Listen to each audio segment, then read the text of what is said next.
Avant de plonger dans cette histoire incroyable, pensez à vous abonner à la chaîne et à activer la cloche. Ici, chaque récit a quelque chose à dire, et vous ne voudrez pas en manquer un seul. Emma Lawson était une femme que l'on reconnaissait partout dans le monde des affaires. À 42 ans, elle dirigeait avec succès une entreprise technologique innovante basée à New York. Son nom était synonyme de compétence, de vision et d'intégrité.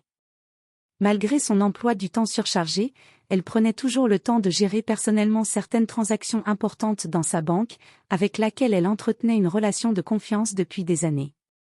Ce matin-là, vêtue d'un tailleur bleu marine impeccable, Emma se rendit à l'agence principale de sa banque pour finaliser un transfert crucial destiné à financer un projet philanthropique.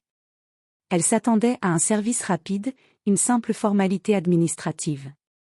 Mais dès qu'elle franchit la porte de la banque, une atmosphère étrange la saisit. Le directeur de l'agence, M. Collins, l'accueillit d'un regard froid et distant, sans un mot de reconnaissance pour sa réputation ni pour son statut de cliente de longue date.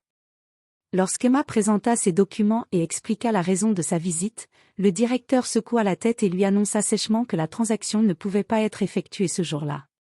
Son ton était officiel, mais son attitude trahissait un mépris inexplicable. Emma sentit un frisson lui parcourir l'échine. Comment pouvait-on traiter ainsi une PDG respectée dans sa propre banque? À cet instant précis, elle sut que cet affront n'allait pas rester sans conséquence. Derrière cette façade de protocole bancaire se cachait une erreur monumentale, ou une arrogance inacceptable. Et ce que personne n'aurait imaginé allait se produire quelques minutes plus tard. Emma Lawson resta figée quelques secondes, incapable de cacher sa surprise.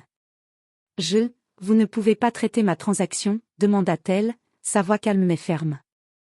Monsieur Collins, le directeur de l'agence, croisa les bras et répondit avec un sourire forcé, « Je suis désolé, Madame Lawson, mais nous avons des règles strictes. Aujourd'hui, je ne peux pas vous servir. » Emma sentit sa patience s'amenuiser. Elle avait rencontré des obstacles dans sa carrière, mais jamais elle n'avait été traitée avec un tel manque de respect, et certainement pas dans sa propre banque.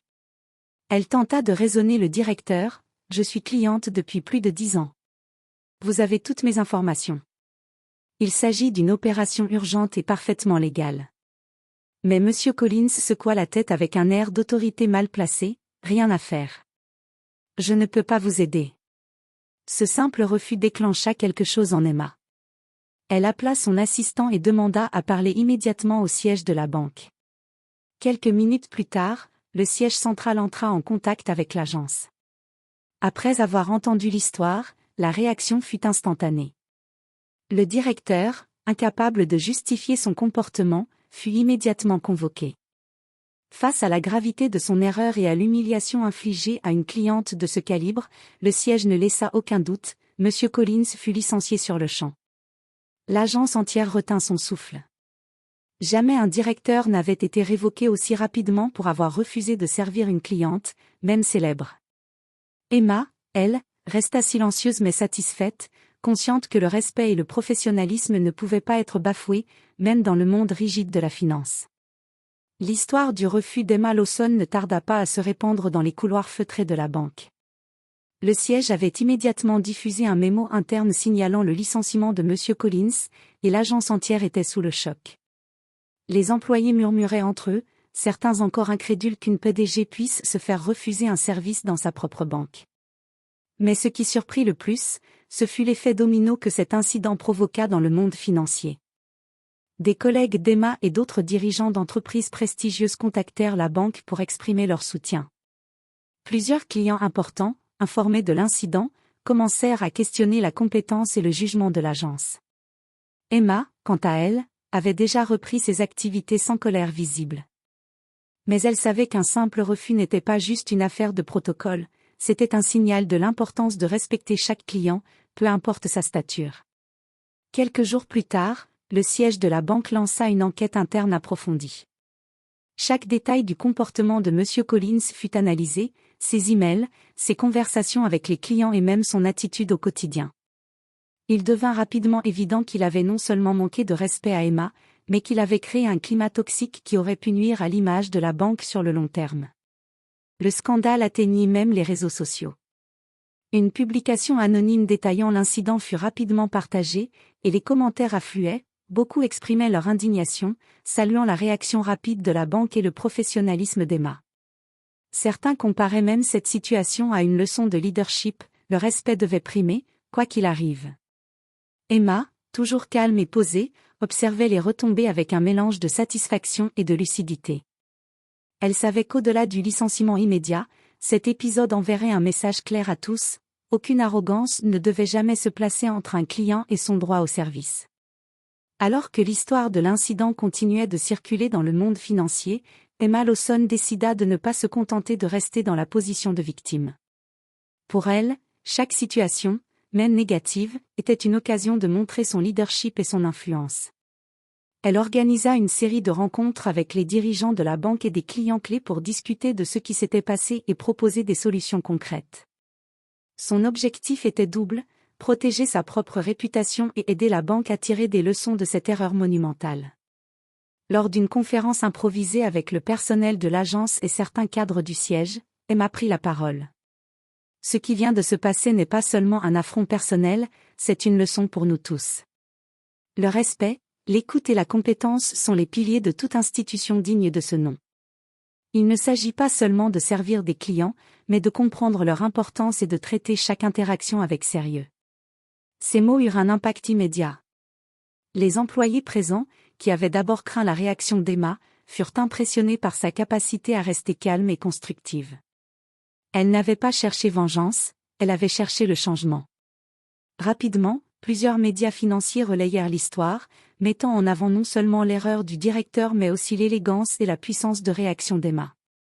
Son image fut renforcée, elle n'était pas seulement une PDG influente, mais également une femme capable de transformer un affront en exemple de leadership.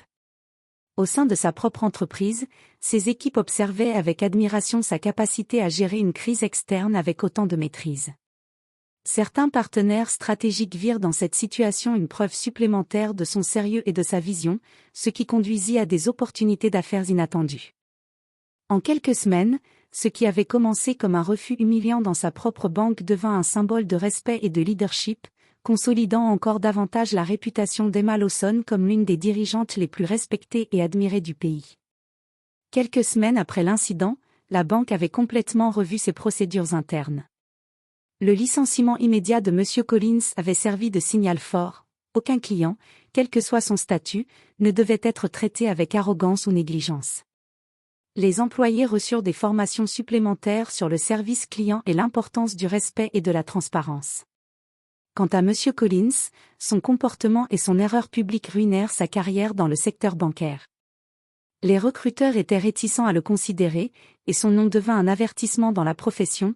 Un simple refus injustifié peut suffire à détruire une réputation. Emma, elle, sortit renforcée de cette expérience. Son intervention n'avait pas seulement rétabli ses droits en tant que cliente, elle avait également transformé un incident négatif en une leçon universelle de leadership et d'intégrité. Sa notoriété dans le monde des affaires atteignit de nouveaux sommets. Mais plus important encore, elle avait montré que même face à l'arrogance ou à l'injustice, le calme, la stratégie et le professionnalisme étaient les armes les plus puissantes. Les médias financiers continuèrent de citer l'incident comme un exemple de gestion de crise exemplaire, et Emma fut invitée à partager son expérience lors de conférences sur le leadership et le management. Dans les bureaux de sa banque, l'histoire devint légendaire, le jour où une PDG se fit refuser un service et transforma l'offense en une leçon durable pour tout le secteur financier. Et Emma Lawson, fidèle à elle-même, continua d'avancer avec la certitude que le respect et la compétence étaient des valeurs qui ne pouvaient jamais être compromises.